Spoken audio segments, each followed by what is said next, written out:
What is Cafe Mocha? Cafe Mocha is experts, celebrities. What's up? This is Belle Biv DeVoe. Yours truly, Idris Elba. This is Fantasia. This is In Vogue. This is India Ari. So much more. All from a woman's perspective. What flavor are you, baby? This is Cafe Mocha.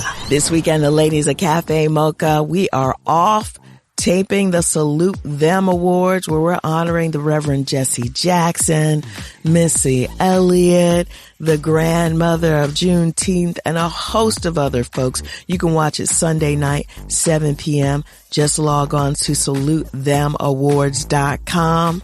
But we couldn't leave you hanging. We got a throwback interview with Maxwell. It's Cafe Mocha. I'm Angelique along with Yo-Yo on the line. Multi-platinum, multi-Grammy winning artist Maxwell is on the line. Hey, Maxwell. Sorry, I know you're buddies with Lonnie Love. She isn't here. It's funny because when I saw like the that we were going to be talking today, I saw Lonnie and I thought she was here, but it's all good. You guys are great. Let's do this. I'm down.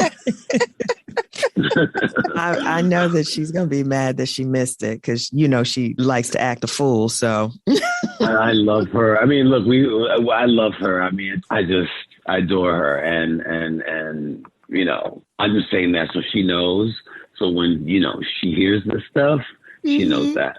But yeah, so thanks so much for, you know, giving us a moment on your show. Well, we're happy to have you, and you're on the road. I know it's got to feel great after 2 years kind of locked down. What was the pandemic lockdown like for you? You know, I have to say, after having because of you, by the way, thank you very much, all of you, everyone listening. You know, we celebrated the 25th anniversary of Urban Hang Suite. Yes. And then we celebrated the 20th anniversary of Now, which, you know, is bizarre to celebrate 2 anniversaries in 1 year. But then, of course, the pandemic was happening. I think I was more moved towards socially making people aware of voting. And I know the system has like been really crazy for us for many years as people of color.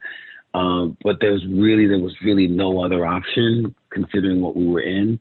So I just focused on trying to get people to go out there and vote. And, you know, when the Georgia runoffs were happening, I got my foot in there as well with the help of this great organization that teams people like myself with organizers.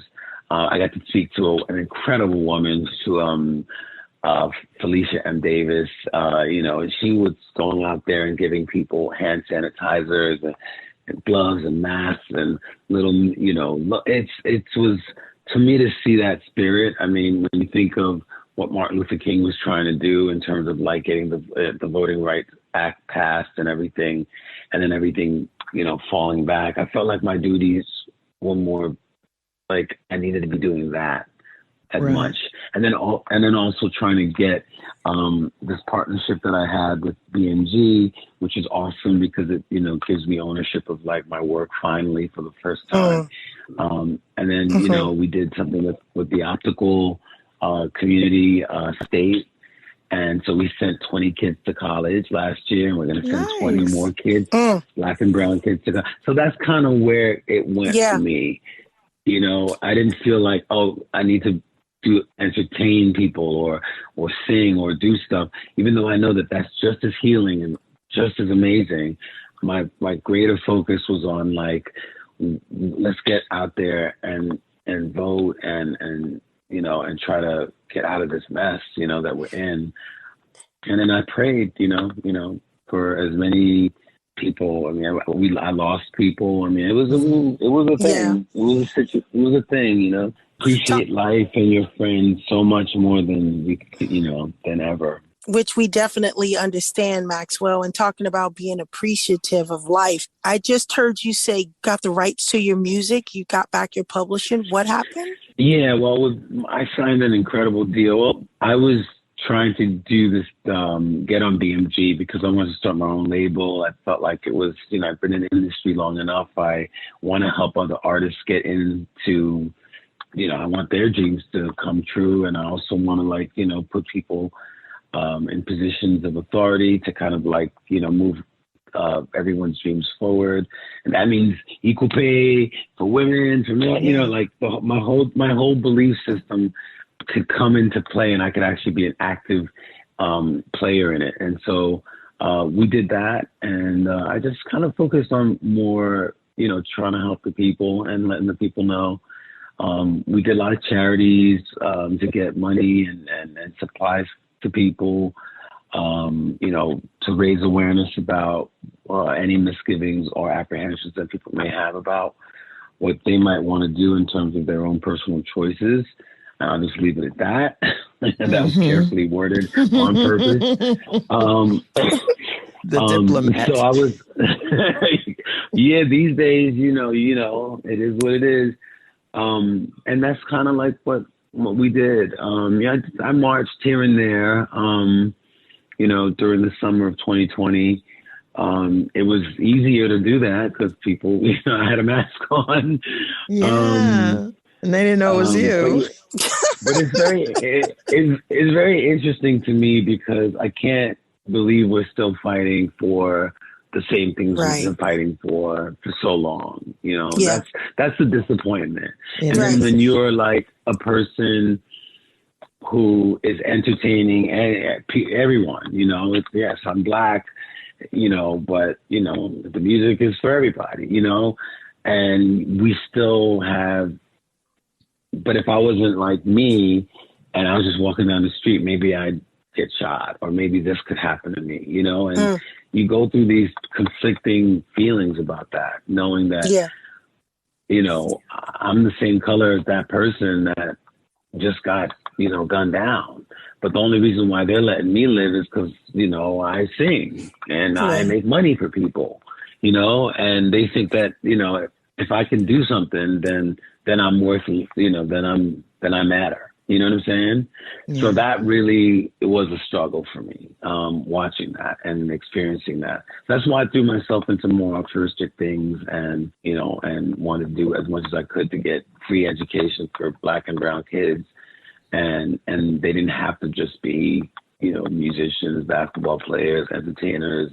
They can get into any field that they want to, because I think that, you know, we look through a prism, a very tiny prism when it comes to us, you know, and I want to broaden the scope because we have Black scientists and Black female, you know, we run the gamut, you know, so it'd be great to kind of be seen, you know, in a much more like a broader way, as the best way to describe it. And I love it. I think that what you're saying says a lot to a lot of people who feel like they want to have a voice. What kind of role do you believe neo-soul has made in hip-hop? I think, you know, hip-hop and neo-soul has kind of like had a relationship. How do you feel that combination has merged? You know, thank God for hip-hop, number one, because it finally started to tell the real stuff. You know, Grandmaster Flash, don't push me because I'm close to the edge. You know what I mean? And just what they were speaking about and then sampling the past. And then, of course, our flock came through and then we just made music that felt like sampled music or gave you a sense of that familiarity of the past. I think that the work that, you know, people like Kendrick Lamar are doing, and I'm so proud of the generation, the young, that when I saw all those kids out there, and I was just like, wow, you know, like it just brought a tear to my eye and a bit of frustration at the same time. What was the frustration part? We shouldn't still be doing this. We shouldn't still be marching for things that should be obviously right, you know, like equal rights, you know, equality, equal pay for women, safety for our Black sisters and brothers, you know, just this shouldn't be happening still. But then you have that part of you that's like, go get them. You know what I mean? Yeah. Fight for the right. Maxwell, I wonder, because we grew up in a time where we were sent out by our parents who, you know, were out there marching, and it's like, go get your career on, go get your education going, go, you know, acquire things. Do you feel like we dropped the ball as the Gen Xers? Did we drop the ball? Should we have been fighting instead of, you know, getting our careers on? I don't know if Gen X really dropped the ball. I think that, you know, I think in '94, I think it was really hard to even get a job. I was like a busboy. You know what I mean? Just trying to make extra cash to get instruments to, I don't know, write a song for Anita Baker or do a commercial. I don't know, jingle, whatever it was. I just wanted to be near music. I didn't know it was going to get whatever. But I can tell you that I feel that the Gen X, I don't think we really did. I think we were very ready to work and go out there. The digital aspect of things changed what people saw as things when you do things. When you can just like search anything, you don't have to remember phone numbers or history or anything. You could just Google and then so it's like we had a different thing. I remember, obviously I'm 40, 49 or 48 or something like that. Maybe I'm 65. I don't know. It's the same thing. I know the feeling.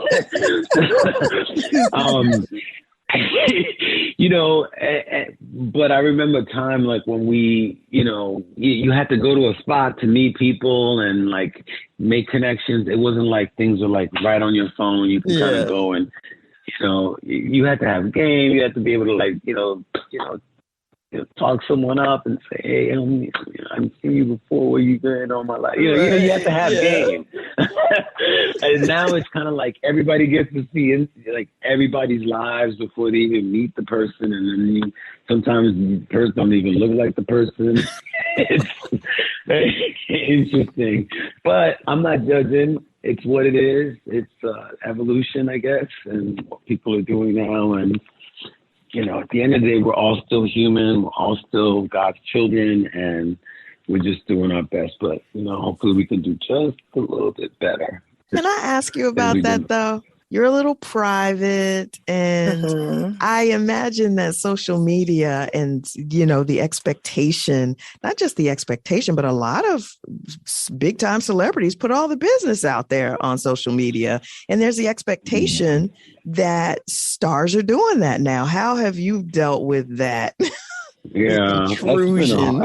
Well, the tough part, the thing that really is frustrating for me is that I'm not always, looking at all that stuff, right? Yeah. And so when the securities issues were not, they just do things and they wait to see how it works. It's like an experiment. And then when all the problems happen, everybody starts to fix things. So I think for me, it's a lot. When we first started, your basic connection with the audience was an album cycle, Yeah. And, you put a song out and then you kind of can go out there and meet people and the albums come out and then you go back. And now it's 24/7. You got to have something every day for people. And I think that kind of accessibility can kind of water you down a bit. If people know too much and everything, then there's no mystery. And I think I come from a time where I appreciate, trying to, discover people and, discovery. I come from that place. I think people, this generation, and again, this is no shade or anything, it's I'm not that guy. I'm not back in my day, I'm not doing that, I'm just saying that this is the way the time is, and people should be weary because sometimes there's people who make fake accounts and they target people who follow me and they're scamming them. I've had messages, where someone who was battling cancer who thought they were talking to me and they were like, what? I thought you were going to come and see me. And I'm like, I can't, you just don't, and you don't know where it's coming from. It could be from anywhere. Yeah, it happens. You get a lot of identity stuff and then people hack into your socials and they write crazy nonsense and then you're like, what? And then you have to take it down and then just pretend nothing happened, because that's pretty much what they want you to do is to react to them messing with you. You know what I mean? So you have to just sort of let it slide off. But there are some positives, obviously. We can do a lot more. I don't know what we would be like if we didn't have the technology we have in the pandemic. I mean, that was special to be able to watch D Nice and to be able to see your friends and even, do Zoom group chat things and there's good, there's bad. It comes, there's always two sides, right? What music were you playing in your house? You were telling Alexa or Google to play what song? Oh, wow. Let's see. I got it right here. Shout it out. I mean, obviously HER. One of my favorites is Closer to Me from her album Back of My Mind. Was listening to obviously Damage at the time, Snow Allegra, Tweet. Can't go wrong with her. Janet, some Drake, Money Long recently, because I love Hours and Hours. I just love that song. And Jasmine Sullivan, Hotels. I think it's a classic. I don't know, it's a classic. And then her new song, Roster, is just, because I've just never seen, first of all, she's an amazing writer. Her pen is not to be played with. And the voice is, wow, right? So to see her write her lyrics and to take the position of I see what she's doing lyrically, because it's something you would think a guy would do or write. And then she's flipping it on you. And she's like, yeah, I got one more. I got a spot in my roster for you. That's all I got. It's just it's so cold. Like, she gets to that place where she doesn't care. And you know how it is as an artist. You get to that place where you become fearless in your truth. And I think that's what I admire about her. Yeah, I mean, people don't know, but when I came back, I'd gone away for a while because, I just, needed to just remember just walking down the street, no pressure, nothing. And I when the opportunity in 2008 came to do the tour, and we were going to feature the new songs, which were, I think we did Pretty Wings, Bad Habits, and Fistful of Tears. And this is before the album even came out, which was wild for me to, because usually audiences are like, I don't know this song. You know what I mean? But Jasmine came on the road with us, and that was her first tour as a special guest. And I just remember just being like, because I just love I always say this, if I truly do believe that if God was a sound, it would be the Black woman's voice. It literally would be. Because when you hear that, and I watched Summer of Soul. I don't know if you watched it. Have you seen Summer of Soul? Yes, it's great. Yeah, amazing. With Mahalia Jackson and Mavis Staples and like that. Like, I'm getting goosebumps, right? It's like, that's what's up for me. That's why all of this is so beautiful to me, because I'm part of this.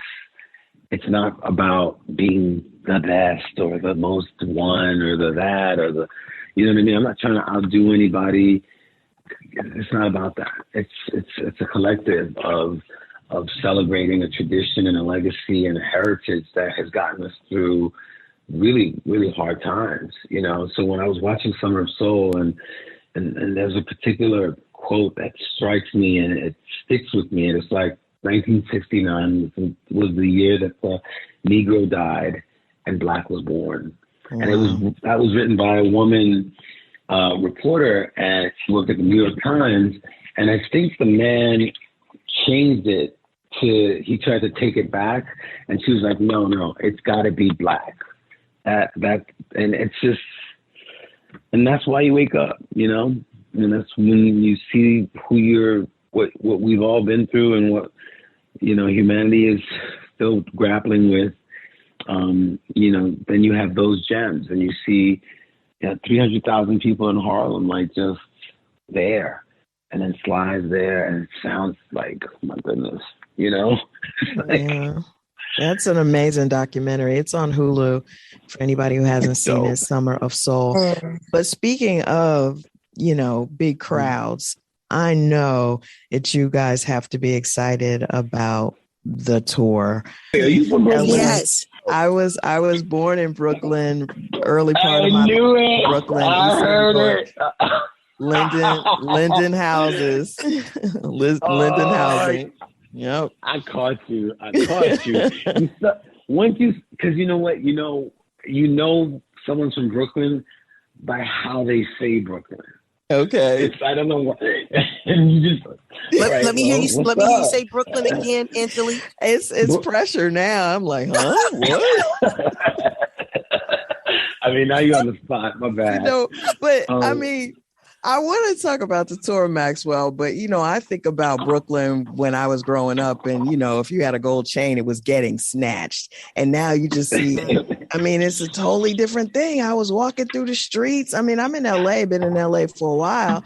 And, you got the whatever you call folks with their iPads and iPhones and on the train with that stuff. And I'm thinking if this was 78, all this stuff would have been snatched. I mean, do you go back anymore? Do you, are you? Yeah, I go back. I mean, I think we rehearse there. I try to do as much as I can to kind of, I rehearse there usually. I go back. I don't really recognize most of it. But some buildings I'm like, I saw this when I was 6. I saw this when I was 7. I saw this when I was 9, and then, but thank God Junior's still there. Yeah. At least that's still there. You can follow us at Cafe Mocha Radio. We're talking to Maxwell. The new single is called Off. Go to Ticketmaster because he's on tour right now. The conversation continues on Cafe Mocha. We're at Cafe Mocha Radio. It's Cafe Mocha. Angelique and Yo-Yo. Follow us on all platforms at Cafe Mocha Radio. We've got the Grammy-winning multi-platinum Maxwell on the line. Tell us about the tour. How did it come about? And what are you excited to see? We just wanted to sort of I've worked with a lot of different touring companies, throughout the years and stuff. And, you get to a certain point in your life where you want to make every move you make affect and enhance the community that you just visited. And in the past, it wasn't like that, and so I got together with the Black Promoters Coalition and that's what we get to do. There's a lot more diversity, even in the tech level. There's women doing this, there's men doing this. It's very balanced, it's fair. And I needed that, I needed to reset the imbalance of equality, we have to always it's very interesting, keep your eyes on the prize, it's like, because if we don't advocate for each other, then who will? So that's kind of why this tour really began. And the cool thing is that we're getting out in a time where I feel like people feel a little safer and feel a little bit. But our protocol is no joke. We do have meet and greets. It's weird because there's like this plastic thing, but somehow we can make the picture. You won't see the partition, but it's weird, you're like kind of, there's adjustments that we've made, but everyone's safe and we keep it safe and that's how we're doing it, and hopefully everything will kind of, fall back into place as it once was. Before we let you go, you released a single recently, Off. I'm going all I got. Don't wanna miss it, babe. I'm kicking all my shots. Don't wanna. Oh, that's my song. I love it. Let's just. Okay, sorry. I'm sorry, Angelique. She is so embarrassing. Wait, Maxwell, normally I beg the artist. They know. They like, Yo, please don't ask the artist to sing. And I'm like, that's what artists love to do. So I won't ask you to sing, but I do love the song Off and been listening to it. And I'm excited to hear new music coming from you because we miss you. And it's been a while. And this time, like you said, getting back out there, reintroducing yourself to a lot of people, this new song. Angelique, I'm sorry. Oh, no. I mean, you said it. You sounded so great. Is there an album behind this single? Yes. You will have an album. It's being put together right now. It's funny because as I'm on the tour, it's almost like the tour is part of the theme of making it, you know, because I get so much from the people. Like when you see people, and you know, in 2 years of just Netflix and chill, you know. So when you get to see people, you get inspired about like what you need to say and what people need to hear. I think, you know, just to take it back in terms of like, you know, why it sometimes take a lot of time with the music. It's because I kind of like need to reset the whole fame part of what this thing is. They say when you know better, you do better. And it's obvious that these 2 years of being quarantined, you know, having to readjust our lives because so much has been going on. We're thankful, like they say in Jersey, we outside. We are outside now. And I am so excited to see you. You know, we love you. We've always loved you. And I'm excited to hear, you know, more music from you because I want to hear what you're thinking. I'm feeling all of this emotion, all of this thought, and hearing your truth. I want to hear this new album. I'm so excited. What do you think, Angelique? Hurry up. No pressure. Wait. Oh my God. No pressure. Hurry up. Maxwell, currently on the night tour. Hurry, like pressure. I have to say this was an amazing conversation. Thank you so much for the time that you've given me. Thank you. Great questions. I hope you come to the show, and I hope I get to meet you and say hello again. You know, I love Lonnie. We follow each other. We send each other pranks and jokes and funny things, and you know, I can't imagine what you two are all three together. What it's like? It must be something else. Oh, Maxwell, thank you so much. And Yo-Yo, it looks like we have a date. I'll see you there. I cannot wait. See you soon. Stay safe. Thank you, Maxwell. Thank you so much, Maxwell. The new single is called Off. Get your tickets to the tour before they sell out. I'm Angelique along with Yo-Yo. Follow us on all platforms at Cafe Mocha Radio. Here's your dose of espresso. Strong, hot news now. This is the Espresso live from the Salute Them Awards reception party where I'm checking in with the guests. You know, I'm just here because I love Cafe Mocha Radio. I love HBCU Joy. This is the perfect blend, and this is the perfect event. I'm David Alvarenga. I love Cafe Mocha. I'm a listener. I'm a male, and I still love it. It's an enjoyable experience. I love to have the ladies lead the way and, you know, move us into the future. Okay, so I attended an HBCU, Grambling State University, so I continuously and always will support HBCUs. Culture and the experience of being around your own and being able to see how others, folks just like yourself, excel and be able to go into the workforce and be able to be as productive as anyone from any other college. That's the Espresso live from the Salute Them Awards. Make sure you tune in 7 p.m. Sunday at salutethemawards.com. This is Cafe Mocha.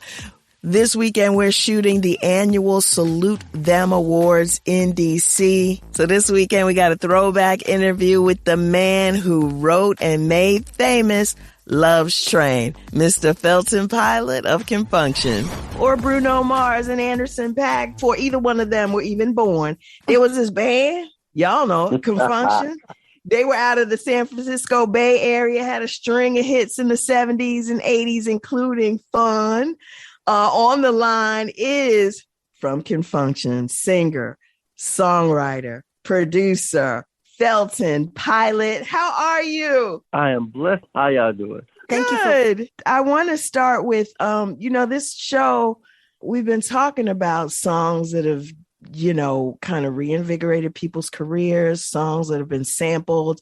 And this is just a straight remake. Did you have any idea that Silk Sonic was going to redo Love Train? I mean, how did you even find out? I found out on Valentine's Day morning. Oh, wow.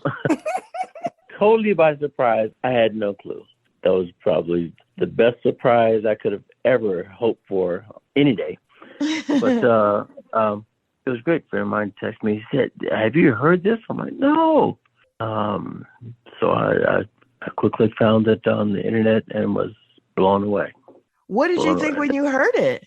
I remember when the vocals first came in, I was like, "Damn, this sounds just like the original record, right?" Mm-hmm. But then they added their own spin to it. I loved it. I think they did a great job. They captured the essence and they kept the emotion of the original recording while adding their own special Silk Sonic spin to it. And I think they did a wonderful job. This isn't the first time Love's Train has been redone. Drew Hill did it. But this Silk Sonic version went to number one. So how does that impact you as an artist, as a writer, as a producer? As a writer, well, of course that, generates more income. As a producer, it's inspiring because these guys took a 40-year-old song and basically their statement is, "Hey, check out how cool this song is," right? And it's number one, which kind of speaks to the power of the music from that era. Right, because Love Train it was never released as a single, but everyone knows and loves that song. How did it happen? We actually were asked by our record company, because after we had finished recording the album, the record company says, "Well, we're considering putting out a single. We're either going to put out Miss Got the Body or Love Train. Which one would you guys like?" And we as Confession said, "Hey, Love Train." And the record company said, "Great, Miss Got the Body it is." I love it. I love it. That's the record company for you. Right. Right. Yeah. Obviously, they had already had their mind made up, so it didn't matter what we said. So, Miss Got the Body was a single. However, the fact that Love Train was so popular just propelled the sales of the album. And here we are 40 years later. So, 40 years later, here we are. Just like that. Everything that's good will forever be legendary music, will forever be in our song. Love Train was a big hit in California where I grew up. My mother played it. I'm excited for the rebirth, if I may say, because it never died. But artists such as, I think Beyonce used it in the slower version of 2018 Coachella show. That was fun. Oh, okay. Okay. So this is a special blessing. We have not joined that very, very small handful of people who's had a record that's over 40 years old that made it to number one again. Oh, wow. Okay. I mean, let me clarify that. Where someone took a song that is over 40 years old and made it number one. So that's a very small handful of songs. Stand By Me is one of the ones I can think of where another artist came back and recorded that and went to number one. Felton, if we want to get technical, this song has made it to number one on multiple charts. Yeah. So it's not like, it's number one on the pop chart. Everybody, did you by any chance, have you been able to make it to their Silk Sonic's Vegas show? Because you have to watch them. Oh my God, did you fall out? I did. I fell out. Michael and I had a chance to go see them in Las Vegas. And we actually had a chance to meet with Bruno and Anderson backstage before the show. Mm-hmm. We heard from our contacts amazingly that they were just as excited to meet us as we were to meet them. And so, wonderful guys, beautiful personalities. We were sitting inside this room to wait for them. We were there for about 10 minutes, and excitement was growing. And the door bursts open, and here comes Bruno Mars. And first thing that happens, that Bruno Mars drops to his knees and starts singing Love Train. I'm like, man, come on, man. I had a chance to talk music for just a couple of minutes. Like I said, they're very, very elegant, personable gentlemen, and then they gave us a shout out during the middle of the show, and I would love to go back and see it again. For anybody who hasn't seen that show, you gotta go. You gotta go. Angelique, I read somewhere Michael Cooper said in an interview, one of the biggest challenges Cooper said he faced today is getting Silk Sonic's cover of Love Train out of his head when he's on stage in a recent Baton Rouge performance. He missed the cue for an ad-lib because he was thinking of Silk Sonic's version. I remember that. Does that happen often? If that's not a level of flattery, Yeah, for sure. Is Confunction back together? I mean, did you guys, because I thought you officially had broken up. Are you together? Do we have a new tour coming? Is there anything like that that's going to be inspired by this? Michael and I put Confunction back together in 1993. Okay. And it's been going strong ever since. Great. If you go to confunctionusa.com, you'll see our tour schedule. Yeah, we are pretty much booked up until October. Nice. Are you more booked up now?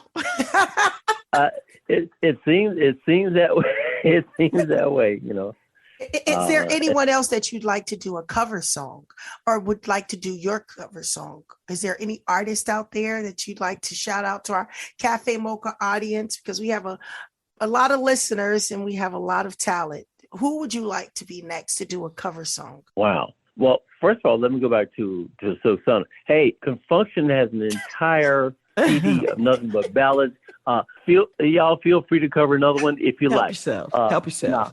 Personally, I'm a big fan. I've said this in multiple interviews. I'm a big fan of Neo. Right? Oh, okay. Yeah. I would love to hear what Neo would do with one of our songs. I'd love to hear. Let me go older. I would love to hear what Peebo Bryson would do with one of our songs. Wow. I would love to hear what Kenny Lattimore. Oh, we love Kenny. We have a big happen. relationship with Kenny. We can make that happen. We can put you on the phone right now. Y'all work something out. Thank you so much for sharing your stories. I'm glad that you had the opportunity to meet Silk Sonic and check them out live, and continued success to you and Confunction and Michael Cooper. Yes, absolutely. Yeah, thank you. And thank you so much for having me on your show. Have a good one. Hey, you guys take it easy. Bye-bye. Make sure you log on to salutethemawards.com Sunday at 7 p.m. Me and Yo-Yo host, along with our guest host, Lamman Rucker. We're honoring Missy Elliott, MSNBC journalist Tiffany Cross, the grandmother of Juneteenth, Opal Lee, the Reverend Jesse Jackson. Go to salutethemawards.com Sunday, 7 p.m. Until next week, you can find us on all platforms at Cafe Mocha Radio. Cafe Mocha is a production of Miles Ahead Broadcasting in partnership with Compass Media. Executive producer Sheila Eldridge. For comments, booking, or more information, visit cafemocharadio.com. I'm Rocky.